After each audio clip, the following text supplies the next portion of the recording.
Hi guys, so this tuchanwane leo, these are a few things you can do apart from selling rose coco. I'm kidding. Now, you can become a nail tech, a mobile nail tech. Yes, be unique, stand out.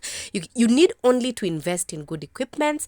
And listen guys, even if you charge at least hata kama utakuwa juu kidogo, please explain to your customers that, listen, I'm coming to your house and blah, blah, blah.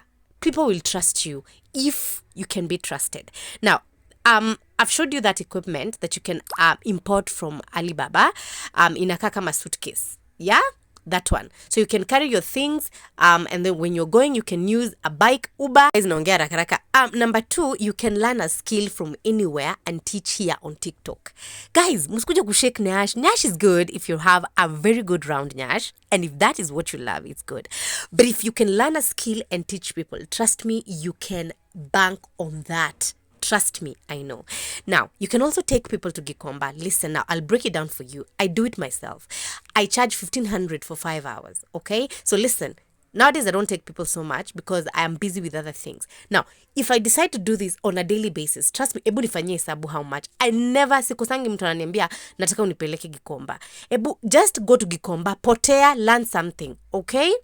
Another idea, you can teach English online. I've mentioned Native Camp. I've mentioned Ingo.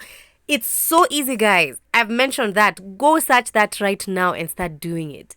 Money is sweet. Tafuta pesa. Ndio usiambiwe ukamue matumbo siku ya Christmas.